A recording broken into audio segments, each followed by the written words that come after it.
चलिए ध्यान दीजिए, डेप्रिसिएशन का जो कंसेप्ट आप लोगों ने सीखा था, उस डेप्रिसिएशन के कंसेप्ट में क्वेश्चन नंबर 1 तो हम लोगों ने कर लिया था, बट कुछ लोगों का कहना है कि क्वेश्चन नंबर 2 सर नहीं बन पा रहा है। तो आइए जरा देखते हैं कि क्वेश्चन नंबर 2 में क्या है। ठीक है, तो क्वेश्चन नंबर 2 में लिखा है नायक प्रिंटर्स परचेज्ड ऑन 1 अप्रैल 2013, यानी 1 अप्रैल 2013 को नायक प्रिंटर नाम के एक दुकान है, उन्होंने एक मशीन खरीदा है। ए मशीन फॉर ₹1 लाख। कितने रुपए का मशीन खरीदा है?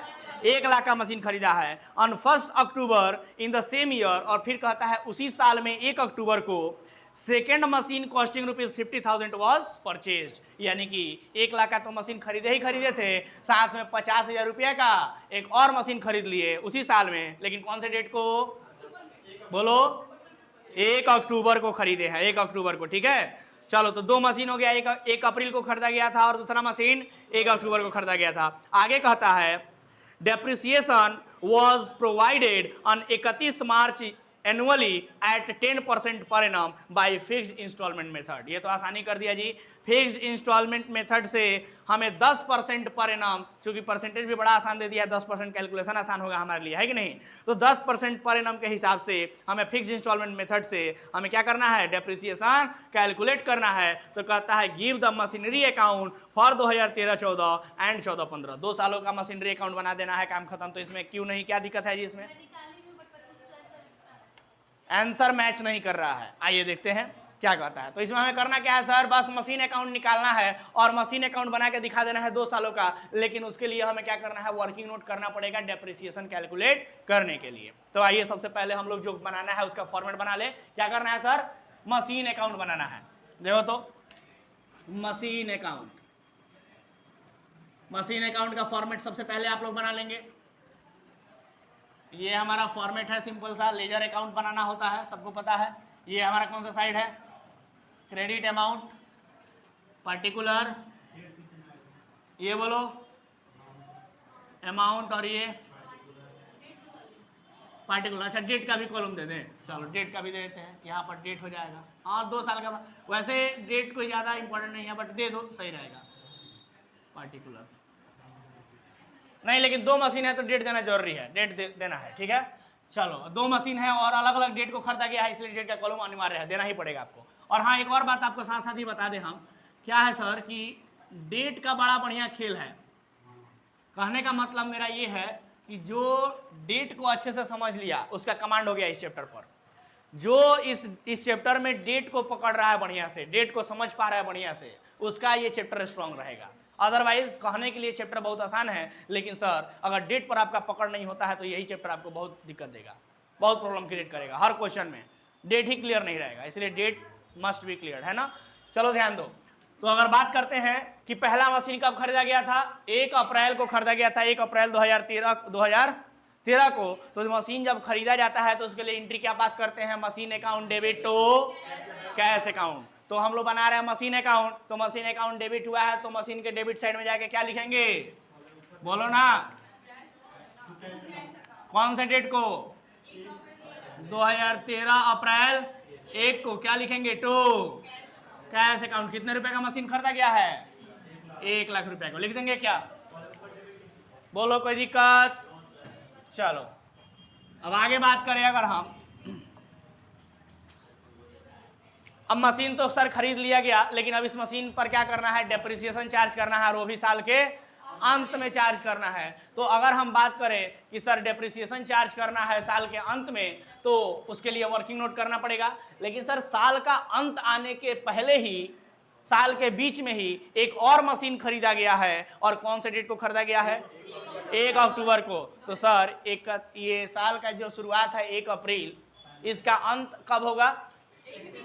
31 मार्च 2014 को होगा। तो 31 मार्च 2014 आए, उसके पहले ही 1 अक्टूबर 2013 आ गया है, और उस दिन एक और मशीन खरीदा गया है। तो पहले एक और मशीन खरीदने का एंट्री करेंगे।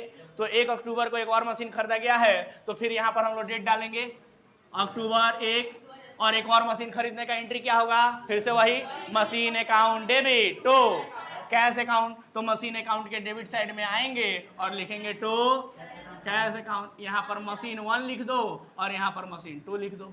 कितने का? 50,000 का। चलो अब ध्यान दो, अब क्या करेंगे, डेप्रिसिएशन निकालेंगे। तो डेप्रिसिएशन निकालने के लिए दोनों ही मशीन का डेप्रिसिएशन निकाला जाएगा, लेकिन सर चूंकि अलग अलग डेट को खरीदा गया था इसीलिए अलग अलग मंथ भी कैलकुलेट किया जाएगा डेप्रिसिएशन में। ठीक है सर, तो आइए जरा वर्किंग नोट करके देखते हैं कि हम लोगों से वर्किंग नोट में डेप्रिसिएशन कितना निकल के आ रहा है। तो वर्किंग नोट नंबर 1 आ गया आंसर, बिल्कुल आएगा, कंसेप्ट क्लियर है तो आंसर कैसे नहीं आएगा। चलिए तो कैलकुलेशन ऑफ डेप्रिसिएशन लिखे क्या, बोलो ना जी, कैलकुलेशन ऑफ डेप्रिसिएशन। तो एट द रेट ऑफ कितना percent, at the rate of 10% per annum लिखा जाए। तो चलो बताओ, मशीन 1 के लिए सबसे पहले, मशीन 1 के लिए सबसे पहले, मशीन 1 कितने का है, 1 लाख का है, कितना परसेंट डेप्रिसिएशन, 10%, कितने महीने के लिए, तो सर 1 अप्रैल को ही खरीद लिया गया था, तो 1 अप्रैल से लेकर के साल के अंत तक 31 मार्च तक कितने महीने हुए, 12 महीने, टोटल 12 महीने के लिए हम लोग निकालेंगे। तो क्या लिखेंगे, 12/12। अगर 1 साल का निकालना है तो 12/12 लिखो, या नहीं भी लिखोगे तो भी काम चल जाएगा, क्योंकि 12 से 12 कट के 1 हो जाएगा, कोई दिक्कत। चलो तो कितना हो गया बताओ, 10,000। चलो मशीन 2 के लिए बता दो। अच्छा ध्यान देना कि ये 10% पर एनम जो है ना, ये बाई स्ट्रेट लाइन मेथड है, फिक्स इंस्टॉलमेंट मेथड का हो या स्ट्रेट लाइन मेथड का हो, ऑलरेडी पढ़ाए थे, कोई दिक्कत। तो स्ट्रेट लाइन मेथड है, और स्ट्रेट लाइन मेथड या फिक्स इंस्टॉलमेंट मेथड का मतलब होता है कि सर एक ही अमाउंट हर साल डेप्रिसिएट किया जाएगा, मतलब हर साल के लिए अलग अलग हमें वर्किंग नोट करने की आवश्यकता नहीं है, बल्कि एक ही बार डेप्रिसिएशन कैलकुलेट कर लो और वही डेप्रिसिएशन क्या होगा, हर साल लगाना है। ठीक है सर, हाँ टाइम मैटर करता है। चलो ध्यान दो, तो मशीन 2 के लिए अगर करें तो मशीन 2 कितने का था, 50,000 का, इस पर कितना परसेंट, 10%। लेकिन सर 1 अक्टूबर को ये मशीन खरीदा गया था, तो 1 अक्टूबर से लेकर के 31 मार्च तक कितना महीना हुआ, 6 महीना, तो केवल 6 महीने के लिए ही हम लोग डेप्रिसिएशन निकालेंगे, जो कि कितना आएगा, ये 2 से 2 बार में कट गया, ये 2 0 से 2 0 काट दे, ये 2 से 5 बार में काट दे, नीचे का, नीचे कुछ नहीं बचा, ऊपर में केवल 5 बचा है, और यहाँ पर 5 पर डबल 0 बचा है, तो 5 × 5 कितना हुआ, 25, और जितना 0 बचा है उतना 0 लिख दीजिए, 2500। तो ध्यान देना है ये 6 महीने का ही हम लोग निकाले हैं, जब अगले साल हम लोग डेप्रिसिएशन निकालेंगे तो पूरे साल का निकालेंगे, तो 6 महीने का 2500, तो पूरे साल का 5,000 है कि नहीं, तो अगले साल के लिए 5,000 लिख देंगे। ठीक है सर, तो आइए डेप्रिसिएशन जब हम लगाते हैं तो डेप्रिसिएशन के लिए एंट्री क्या पास किया जाता है, डेप्रिसिएशन एक खर्च है, expense for the business, so it will be debited, इसलिए इसको डेबिट करेंगे ना। और डेप्रिसिएशन नाम का खर्च होने के वजह से मशीन नाम के एसेट क्या होते हैं, घटते हैं, एसेट घटते हैं ना सर, तो अकॉर्डिंग टू मॉडर्न अप्रोच जब एसेट घटता है तो क्रेडिट होता है, तो इसलिए हम लोग एंट्री क्या पास करेंगे, depreciation account debit to machine account. कोई दिक्कत, तो मशीन क्रेडिट हुआ ना, तो मशीन क्रेडिट हुआ तो मशीन अकाउंट के क्रेडिट साइड में आएंगे और लिखेंगे बाई डेप्रिसिएशन अकाउंट। कोई दिक्कत, बाई डेप्रिसिएशन अकाउंट।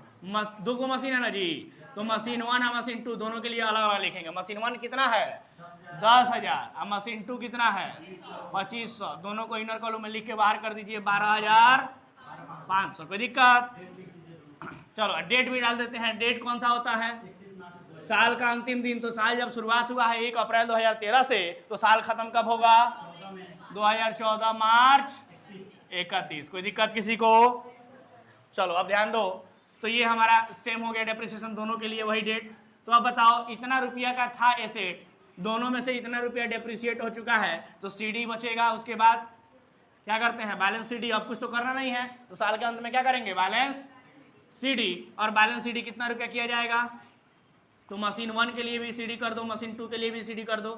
तो बताओ मशीन 1 1 लाख रुपए का था, और उसमें से 10,000 रुपया डेप्रिसिएट हो गया, तो बचा कितना है, 90,000। और मशीन 2 कितने का था, डेप्रिसिएट कितना हो गया है, 2500, तो 50,000 में से 2500 कम हो गया तो 47,500, यही होगा। दोनों जोड़ के बताओ कितना हुआ, 137,500। कोई दिक्कत, चलो यही सीडी को अब हम लोग टोटल कर दे, दोनों तरफ इक्वल कर दे, 1,50,000 आएगा, इधर भी 1,50,000 आएगा। चलो अब सीडी को बीडी कर दें, 1 साल का काम तो हो गया सर, अब दूसरा साल भी हम लोगों को करना है, तो दूसरे साल के लिए भी फॉर्मेट खींच लो, 2 साल तक बस, बस 2 साल तक। तो सीडी को बीडी कर लिया जाए।